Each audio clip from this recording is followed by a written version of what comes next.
Hello. അപ്പോൾ ഇന്ന് നമ്മുടെ ഡ്രോയിങ് ചലഞ്ചിൻ്റെ ബാക്കി വീഡിയോ ആണ്. നമ്മുടെ ഫസ്റ്റ് വീഡിയോ 2 ദിവസം മുന്നെയാണ് അപ്ലോഡ് ചെയ്തത്. അതിന് പുറകെ തന്നെ അടുത്തടുത്ത വീഡിയോ വരണമെന്നായിരുന്നു എൻ്റെ ആഗ്രഹം. പക്ഷേ സമയത്തിൻ്റെ കുറവ് കൊണ്ട് എനിക്കത് ചെയ്യാൻ പറ്റിയിട്ടില്ലായിരുന്നു. അതുകൊണ്ട് ഇന്ന് ഞാനത് അപ്ലോഡ് ചെയ്യുകയാണ്. അപ്പോൾ നിങ്ങളെല്ലാവരും ഇത് കാണാൻ നോക്കുക. അപ്പോൾ നിങ്ങളെല്ലാവരും ഫുൾ വീഡിയോ കാണാമെന്നുണ്ടെങ്കിൽ നിങ്ങൾക്കൊരു പിക്ചർ എങ്ങനെ ഷെയ്ഡ് ചെയ്യണമെന്ന് മനസ്സിലാക്കാൻ പറ്റും. സോ നമുക്ക് വീഡിയോയിലേക്ക് പോവാം. ഞാനിവിടെ ഷെയ്ഡിങ്ങിനായിട്ട് യൂസ് ചെയ്യുന്നത് സ്റ്റെഡ്ലറിൻ്റെ മാസ്ലുമോഗ്രാഫ് പെൻസിൽസ് ആണ്. ഇതൊരു ബേബി ഫേസ് ആണല്ലോ, അപ്പോൾ എന്തായാലും കുറച്ച് നല്ല സോഫ്റ്റ് ആയിട്ടുള്ള സ്കിന്നായിരിക്കും. ഇവിടെ ഞാൻ ബ്ലെൻഡ് ചെയ്യാനായിട്ട് ഒരു ബ്രഷാണ് യൂസ് ചെയ്തേക്കുന്നത്. ബ്ലെൻഡ് ചെയ്യാനായിട്ട് നിങ്ങൾക്ക് ബ്ലെൻഡിങ് സ്റ്റമ്പോ ബ്രഷോ ടിഷ്യൂ പേപ്പറോ അതെന്ത് വേണമെങ്കിലും യൂസ് ചെയ്യാം, നിങ്ങളുടെ കൺവീനിയൻസ് ആണ്. അപ്പം ഇതിനകത്ത് ഈ ഒരു പിക്ചറിൽ നമ്മൾ കാണുന്ന ഷെയ്ഡ്സ് എന്ന് പറയുന്നത് ഒരുപാട് ലൈറ്റ് ആയിട്ടുള്ള ഷെയ്ഡാണ്. സോ ഞാനിവിടെ യൂസ് ചെയ്യുന്നത് HB B2B പെൻസിൽസ് ആണ് സ്കിൻ ഷെയ്ഡ് ചെയ്യാൻ വേണ്ടിയിട്ട് ഞാൻ യൂസ് ചെയ്യുന്നത്.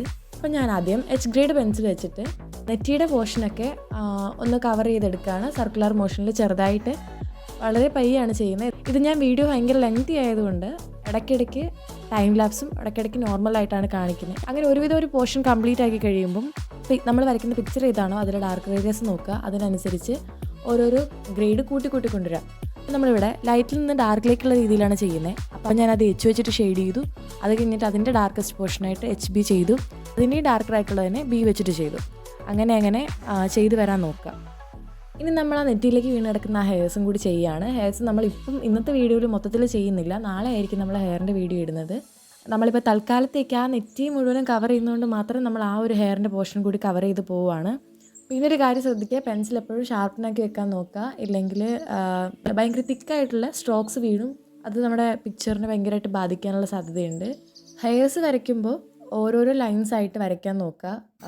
വീണ്ടും അതിൻ്റെ പുറത്തിട്ട് കുത്തി വരയ്ക്കാതിരിക്കാൻ ശ്രമിക്കുക. ഞാൻ എപ്പോഴും കാണിക്കുന്ന ഒരു മണ്ടത്തരമാണ് അതിൻ്റെ പുറത്ത് വീണ്ടും ഇട്ട് കുത്തി വരയ്ക്കുന്നത്. അങ്ങനെ ചെയ്യാതിരിക്കാൻ മാക്സിമം നോക്കുക. ഇനി നമുക്ക് ഐബ്രോസ് വരയ്ക്കാം. ഐബ്രോസ് ഇന്നലെ പറഞ്ഞ പോലെ തന്നെ ഓരോ സ്ട്രാൻഡ്സും എങ്ങനെയാണോ വീണ് കിടക്കുന്നത് അതിൻ്റെ അതേ രീതിയിൽ തന്നെ പിക്ചറിൽ നോക്കിയിട്ട് വരയ്ക്കാൻ നോക്കുക.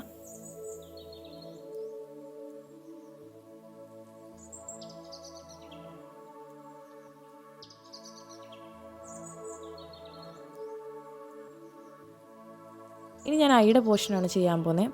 അതിലും സെയിം പ്രോസസ്സാണ്. വെച്ചിട്ട് ആദ്യം ഷെയ്ഡ് ചെയ്തു, പിന്നീട് വീണ്ടും അതിൻ്റെ ഷെയ്ഡ്സ് കൂടുന്നതിനനുസരിച്ച് ഞാൻ കൂട്ടി കൊണ്ടുവരികയാണ് ചെയ്തത്. നിങ്ങൾക്കത് മനസ്സിലായെന്ന് വിശ്വസിക്കുന്നു.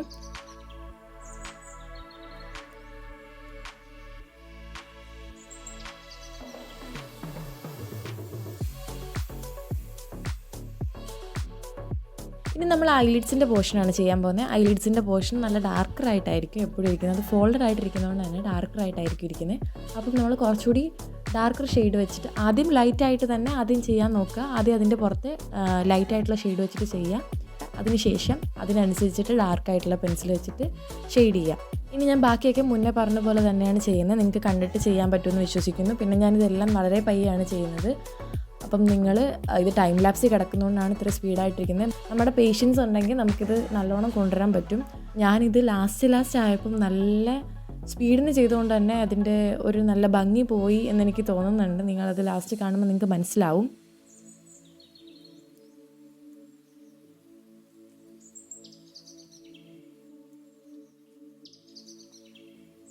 ഇനി നമുക്ക് ഐലാഷസ് ആണ് ചെയ്യാനുള്ളത്. ഐലാഷസും ഞാൻ മുന്നേ പറഞ്ഞ വീഡിയോ പോലെ തന്നെ അതിൻ്റെ ഡയറക്ഷൻ അനുസരിച്ച് എങ്ങനെയൊക്കെയാണ് അത് കിടക്കുന്നത്, ഏതിൻ്റെ മുകളിൽ ഏത് ഓവർലാപ്പ് ചെയ്യുന്നു എന്നുള്ള രീതിക്ക് ചെയ്യാം. ബിക്കോസ് ഈ ഒരു ഫോട്ടോ എന്ന് പറയുന്നത് ഭയങ്കര ആ ഒരു ഐനെ മാത്രം എടുത്ത് കാണിക്കുന്ന ഒരു ഫോട്ടോ ആണ്.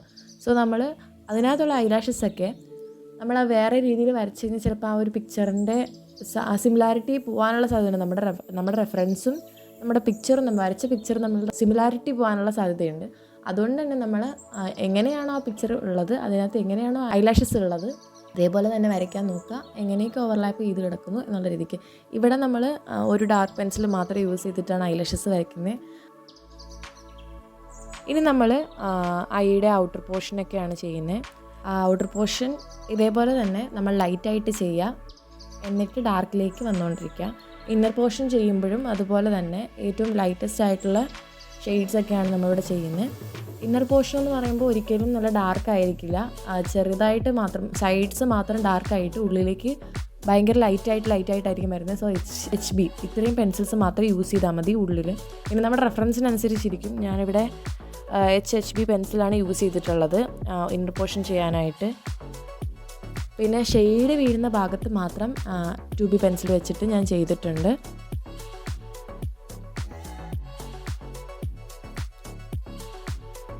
ഇനി നമുക്ക് കൃഷ്ണമണിയുടെ പോർഷൻ ചെയ്യാം. കൃഷ്ണമണിയുടെ പോർഷൻ എന്ന് പറയുമ്പോൾ അതിനകത്ത് ഒരുപാട് ഹൈലൈറ്റ്സ് വീഴുന്നുണ്ട്. ഹൈലൈറ്റ്സ് എപ്പോഴും നമ്മുടെ പിക്ചറിൽ ഏറ്റവും ഇമ്പോർട്ടൻ്റ് ആയിട്ടുള്ളൊരു സാധനമാണ്. ഹൈലൈറ്റ്സ് എവിടെയൊക്കെയാണോ വന്നിരിക്കുന്നത് അവിടെയൊക്കെ വിട്ടിട്ട് മാത്രം നിങ്ങൾ വരയ്ക്കാൻ നോക്കുക. ഇല്ലെങ്കിൽ ഇതിനകത്ത് തന്നെ ചെയ്യുന്ന ഒരു വൈറ്റ് ജെൽ പെൻ യൂസ് ചെയ്തിട്ട് ഹൈലൈറ്റ്സ് നമുക്ക് മാർക്ക് ചെയ്യാം. എന്തായാലും ഹൈലൈറ്റ്സ് അതിനകത്ത് എങ്ങനെയാണോ വന്നിരിക്കുന്നത് ആ രീതിക്ക് തന്നെ ഹൈലൈറ്റ്സ് നിങ്ങൾ വിട്ട് കളയാനോ അല്ലെങ്കിൽ പിന്നെ ചെയ്യാനോ നോക്കണം. ഇല്ലെങ്കിൽ ആ ഒരു പിക്ചറിൻ്റെ ആ ഒരു എൻ്റയർ ലുക്ക് തന്നെ അങ്ങ് പോവും, ആ ഒരു എൻ്റയർ സിമിലാരിറ്റി തന്നെ അങ്ങ് പോവും. ഞാൻ ഇതിലും ഇങ്ങനെ തന്നെ ചെയ്യുന്നത്, ലൈറ്റിൽ നിന്ന് ഡാർക്കിലേക്ക് എന്നുള്ള രീതിയിലാണ് ചെയ്യുന്നത്. ആദ്യം ഒരു B പെൻസിൽ വെച്ചിട്ട് ഷെയ്ഡ് ചെയ്തു, പിന്നെ ഒരു 2B, പിന്നെ ലാസ്റ്റ് ഒരു 8B പെൻസിൽ വെച്ചിട്ടാണ്, ലാസ്റ്റ് ഒരു 10B പെൻസിൽ യൂസ് ചെയ്തിട്ട് ഏറ്റവും ഡാർക്കായിട്ടുള്ള പോർഷനും കൂടി ഷെയ്ഡ് ചെയ്തെടുത്തിട്ടുണ്ട്.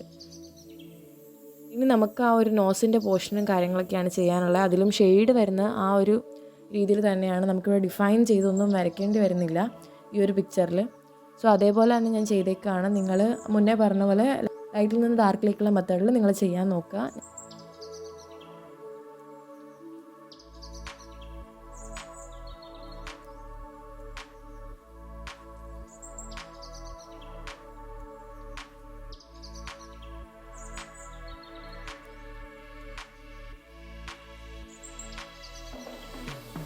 ഇനി നമുക്കുള്ളത് ലോവർ ഐലിഡ്സ് ആണ്.